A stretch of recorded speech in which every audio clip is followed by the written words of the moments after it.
त्रिकोणमिति के कुछ अनुप्रयोग। एनसीईआरटी एक्सरसाइज 9.1 आज स्टार्ट करने जा रहे हैं। सबसे पहले जानेंगे उन्नयन कोण क्या होता है। उन्नयन कोण, देखिए इस उन्नयन कोण को जानने के लिए सबसे पहले एक जानना चाहेंगे कि कोई भी वस्तु प्रेक्षक से यदि ऊपर हो, कोई भी वस्तु प्रेक्षक से ऊपर हो तो प्रेक्षक और वस्तु के बीच खींची गई रेखा को दृष्टि रेखा बोलते हैं और इस रेखा को क्षैतिज रेखा बोलते हैं। क्षैतिज रेखा और दृष्टि रेखा के बीच बना कोण उन्नयन कोण कहलाता है। ये उन्नयन कोण होता है, इसे हम थीटा से दर्शाएं। इसी तरह से अवनमन कोण, आइए अवनमन कोण के बारे में जानते हैं। जब कोई भी वस्तु प्रेक्षक से नीचे हो, प्रेक्षक ऊपर हो, प्रेक्षक माने दर्शक ऊपर हो, वस्तु नीचे हो, तो प्रेक्षक और दर्शक के बीच आने वाली रेखा और क्षैतिज रेखा और दृष्टि रेखा के बीच बना कोण अवनमन कोण कहलाता है। ये रेखा समानांतर होगा तो अवनमन कोण यहाँ बना, उन्नयन कोण यहाँ बनता है। तो अवनमन कोण बराबर उन्नयन कोण होता है। चूँकि ये रेखा समानांतर होते हैं, एकांतर कोण बराबर होते हैं, अर्थात उन्नयन कोण बराबर अवनमन कोण होते हैं। आइए पहला क्वेश्चन देखेंगे 9.1 का। सर्कस का एक कलाकार एक 20 मीटर लंबी डोर पर चढ़ रहा है जो अच्छी तरह से तनी हुई है और भूमि पर सीधे लगे खंभे के शिखर से बंधा हुआ है। यदि भूमि स्तर के साथ डोर द्वारा बनाया गया कोण 30 डिग्री हो तो खंभे की ऊंचाई ज्ञात करना है। तो इसके लिए सबसे पहले एक बनाएंगे स्तंभ। देखिए ABC एक स्तंभ बना दिए। ज्ञात करना है खंभे की ऊंचाई। AB स्तंभ है और किसी धरती पर C एक बिंदु है, वहाँ से एक डोरी बांध दी है स्तंभ के सिरा तक। तो ये है स्तंभ के सिरा, ये डोरी हो गया C। डोरी की लंबाई दिया है, यदि डोरी की लंबाई 20 मीटर हो तो खंभे की ऊंचाई ज्ञात करना है। अब यहाँ पर जो रस्सी है वो 30 डिग्री के कोण पे बंधा हुआ है। तो ये हो गया थीटा के सामने वाला भुजा लंब होता है और ये 90 के सामने वाला भुजा कर्ण होता है। तो लंब और कर्ण, यानी लंब ज्ञात करना है, कर्ण दिया है, तो लंब और कर्ण किस में होता है, साइन थीटा में। तो यहाँ पे लिखेंगे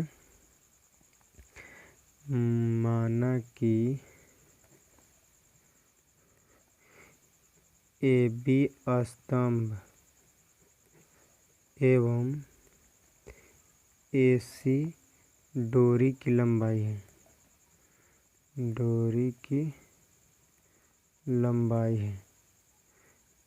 AC डोरी की लंबाई है और यह जमीन के साथ 30 डिग्री के कोण पे झुका है। तो हमको स्तंभ की ऊंचाई निकालना है। स्तंभ की ऊंचाई AB बराबर वाट, डोरी की लंबाई AC बराबर 20 मीटर दिया है। तो यहाँ पे समकोण त्रिभुज बन रहा है, समकोण त्रिभुज ABC में। तो ABC में हमको लंब ज्ञात करना है, कर्ण दिया है तो साइन थीटा बैठाए देंगे, साइन 30 लंब AB, साइन थीटा बराबर लंब बटे कर्ण होता है, कर्ण AC। तो साइन थीटा बराबर लंब बटे कर्ण बैठा दिए। अब यहाँ पे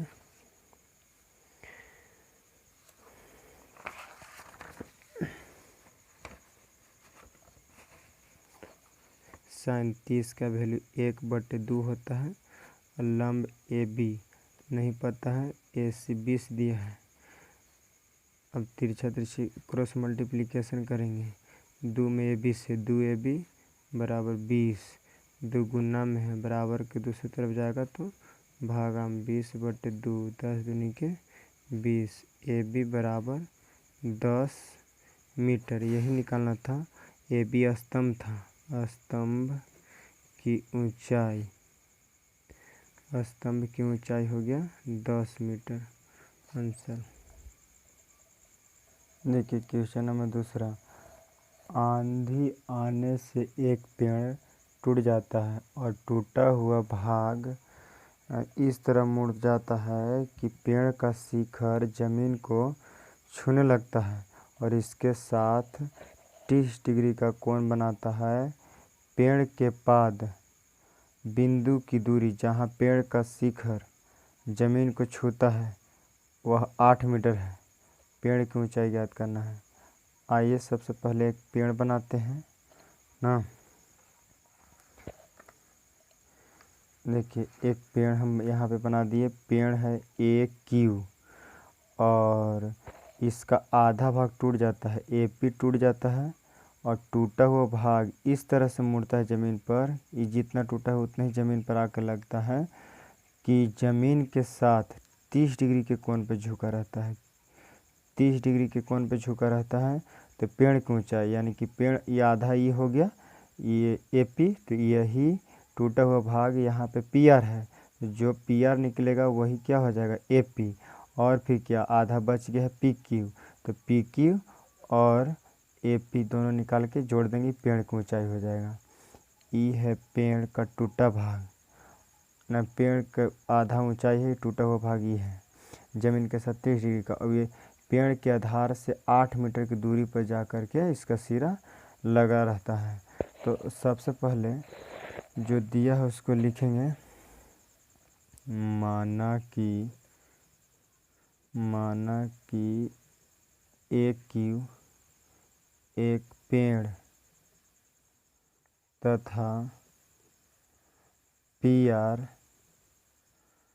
पेड़ का टूटा हुआ भाग है, पेड़ का टूटा भाग है जो 30 डिग्री के कोण पर झुका हुआ है, 30 डिग्री के कोण पर झुका हुआ है। आइए देखते हैं 30 डिग्री के कोण पर झुका है, ज़मीन से कितना दूरी पर है, ज़मीन से आपका है 8 मीटर की दूरी पर। पेड़ की ऊंचाई ज्ञात करना है। पेड़ की ऊंचाई ए क्यू, तो ए क्यू बराबर ज्ञात करना है। टूटा हुआ भाग है क्यू आर बराबर दिया है 8 मीटर, टूटा हुआ भाग है ए पी, वही है पी आर, जो ए पी है वही है पी आर। हम इसको x मीटर मान लेते हैं। ये थीटा, थीटा के सामने वाला भुजा लंब है, आधार देवे किया है। तो समकोण त्रिभुज ए पी क्यू, त्रिभुज पी क्यू आर में चल देंगे। देखिए तो थीटा के सामने लंब या आधार, तो tan पे चल देते हैं। tan 30, tan थीटा बराबर लंब होता है पी क्यू है, इसका आधार है क्यू आर, तो tan 30 का वैल्यू होता है 1/√3।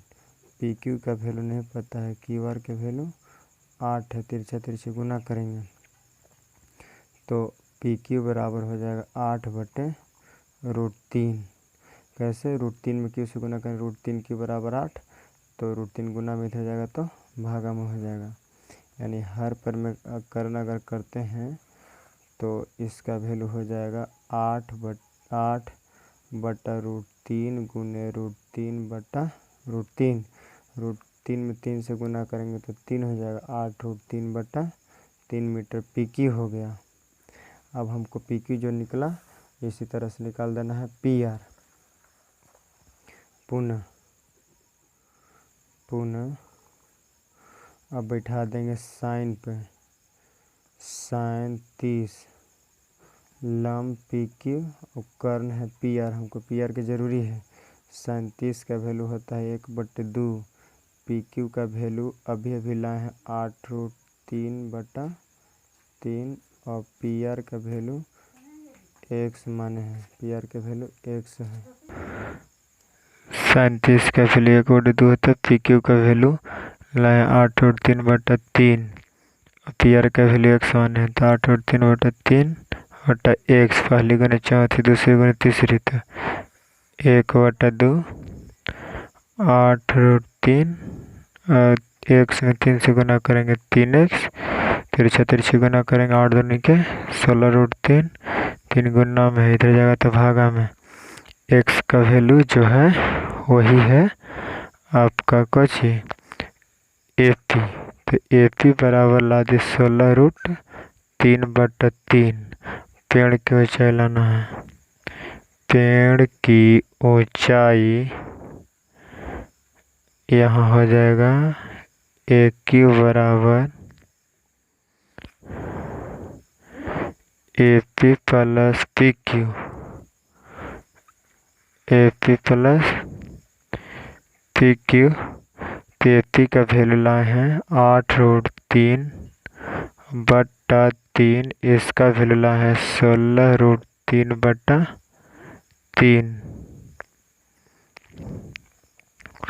इसका एलसीएम 3 हो जाएगा 8√3 प्लस 16√3 16 24√3/3, 3 24 8√3 मीटर। अतः पेड़ की ऊंचाई 8√3 मीटर हो गया। आंसर यह निकालना था, पेड़ की ऊंचाई।